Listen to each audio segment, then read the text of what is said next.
Hi, I'm Kenyada Philpot.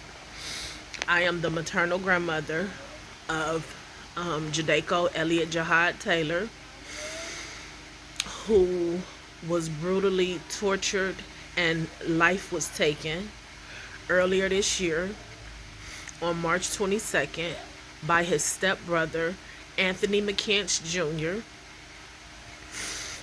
His mother is my daughter. Anthony McCants Jr.'s mother is Stephanie Elaine Price Brooks. I don't know, she has so many names. But what she's going by right now is Stephanie Elaine Price slash Brooks. My daughter Taylor Fannin is the mother.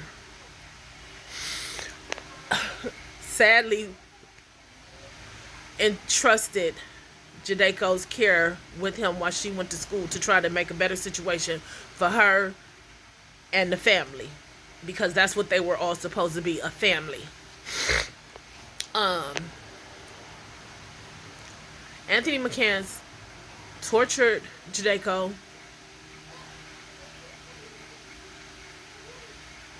He tortured him. It's no other way to say it. He tortured him and took his life. I'm getting a little frustrated because I don't know how to do this shit. I know I'm gonna say the wrong thing. I know things is not gonna come out the way I want it, but I'm gonna try to be direct and to the point. My purpose of this is because, to me, justice is not being served. Understandable, innocent till proven guilty, but you have an unsurmountable amount of evidence proving that certain things should not be given. Bond. You had a $500,000 bond. It got decreased. You were able to be bonded out. Your family was able to bond you out through GoFundMe campaigns and things like that, which people give to all kind of devious people all the time. But at this point, I feel like it's a kid, bro. It's a kid. But everybody to each his own. Judge Mary Margaret Rowland is the judge overseeing the case. She has allowed bond 2 times for this young man. He was able to enjoy his summer, frolicking in the fields, barbecues, cookouts, whatever. Chilling with his nieces, nephews, brothers, sisters, father, mother, family. Things that my grandson will never get to do ever again. 12 years old, life taken by a 23-year-old man. Now it's Christmas. First of all, his bond was revoked because he reached out to somebody in my family asking did they want a massage, knowing full well who the person was, knowing full well the person is fully blood related to Jadako and his mother very closely, because I guess he feel like, oh well, I didn't did this, I can get away with whatever the fuck I want to, I can do what I want. So the young man proceeds to reach out to this person. We gave the information. His bond was revoked. No, he did not go back to county lockup. He was able to go to Oriana House, which is a halfway house in Akron, Summit County, where his mother works. Only to be released to go to work, working with his father, who owns his personal owned landscaping business.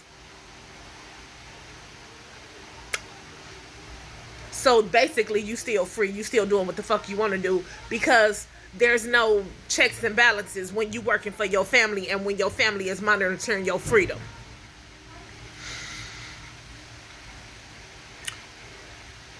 He was in Oriana House.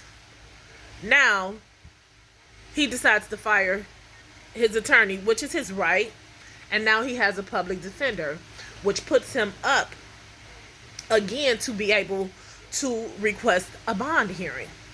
Judge Mary Margaret Rowland approved it again. So now this man who tortures children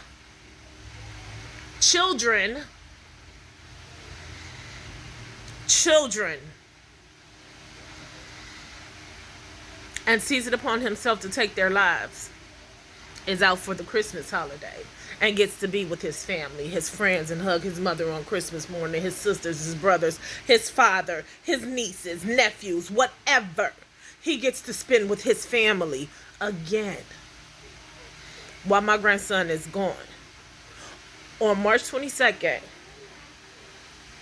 Akron police came to the house at 127 Balch to see what happened, to, find out what was going on. I saw the body cam footage on a YouTube channel called Law and Crime. It was so disgusting to me because Anthony McCants Jr.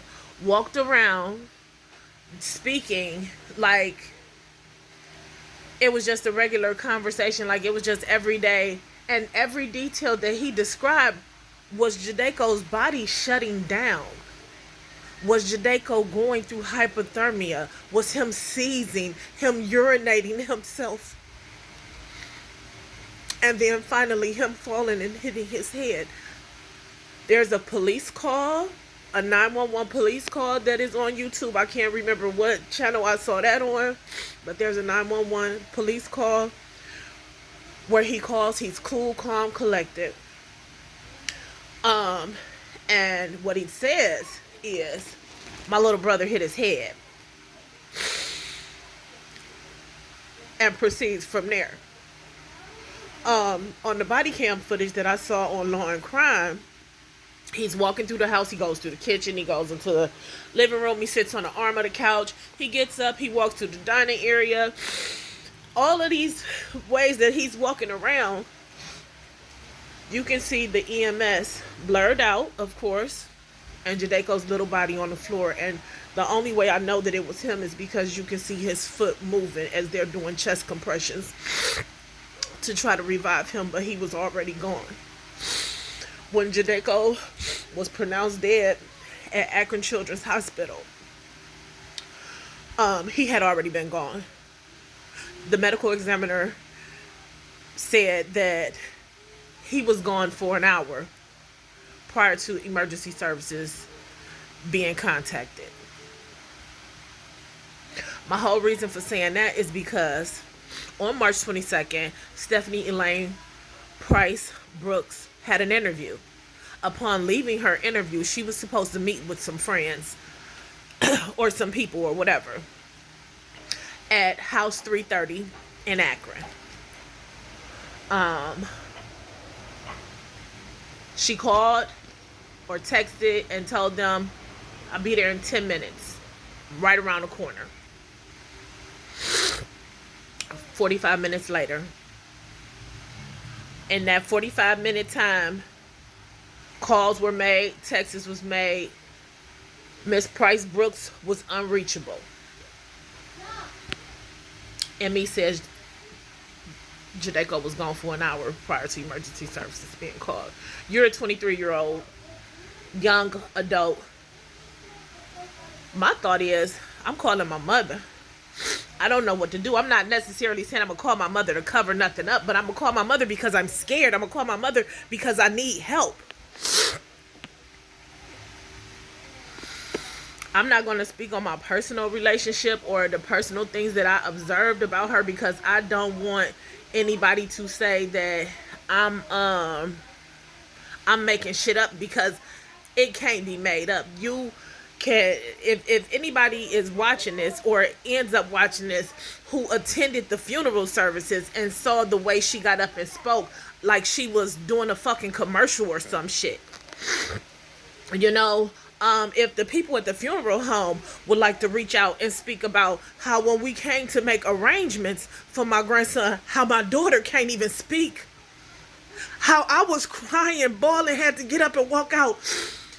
Miss Price Brooks was sitting there talking like she was just ordering a fucking BLT. During the whole situation, she never divulged the information that her son was locked up. We never knew where the fuck he was at. I thought he was at his father's house for a minute.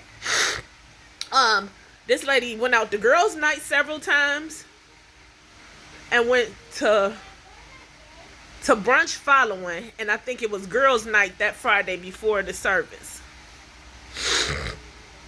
And I know he wasn't her biological son, but this woman speaks about God and, oh, the Holy Spirit is talking to me, and really will have you convinced that she is a woman of God, and she is not. She is so far from it. I don't know how her son was raised, but if you look at how this boy is talking about this shit, he was actually surprised when they said, we're gonna take you down to the courthouse. I mean, to the jailhouse. I gotta go. Yes, you gotta go. What the fuck is wrong with you? Even if it wasn't on purpose, I would know that I would be held liable. I would hold myself accountable. I couldn't sleep. After the services for my grandson, my children were very upset and heartbroken, of course. And my son had ended up getting into it with one of the siblings of Anthony McCants Jr. While we're sitting at dinner after the services, Miss Stephanie Elaine Price Brooks took a phone call from her son at jail and was telling him, the incident that happened between my son and his sister. While she's rubbing and stroking my daughter's face, I can hear him on the phone, upset, talking about what he would do to my son about arguing with his sister. You mad about me arguing with your fucking sister, but nigga, you killed my nephew. How sadistic and mentally disturbed is this woman, to where I could hear, because I was behind her and the way she was holding the phone, she holding the phone like this, I could hear his voice and I could hear him yelling and whatever. And this woman, it's like, I feel like this woman is like, kind of like has like cult leader tactics or fuck it. I ain't even gonna go off on that, because that's gonna be a whole nother fuck story. Because I don't know no 50-year-old that surround themselves with 20 and 30-year-old kids on a regular basis.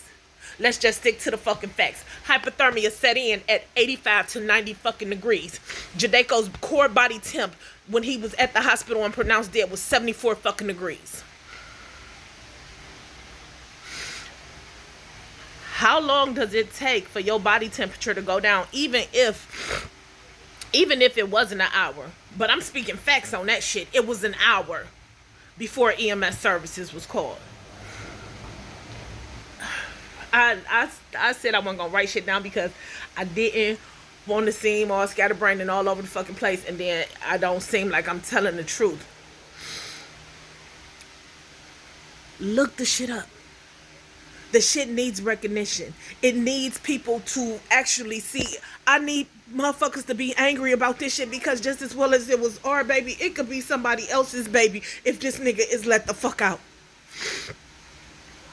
I don't know if it's favoritism, if his family know people in Akron. I don't know what the fuck is going on. But we've been asking for justice for this baby since the beginning of the fucking year, and so far we have not seen anything in the process. My daughter lost the right to be around her kids by herself for months because she was still married to Stephanie Elaine Brooks Price. She had to be supervised. So because she had to be supervised, she ended up going to stay where the kids was at, because she didn't want to be apart from her kids ever again. Stephanie Elaine Brooks remained in the house where my grandson's life was taken. Fine, cool, still going out, kicking it, enjoying life, upset and mad because my daughter wouldn't come back to the house with her because she wanted to fucking cuddle. Bitch, I want to cuddle my son. Are you upset because you feel like I'm trying to make you go? I don't know what the fuck. At the funeral, the grandfather of Anthony McCants Jr., Stephanie Elaine Price Brooks' father, was overheard saying, people keep saying stuff about my boy. Why they mad at him? while standing in front of my grandson's coffin with his 12-year-old fucking body in it.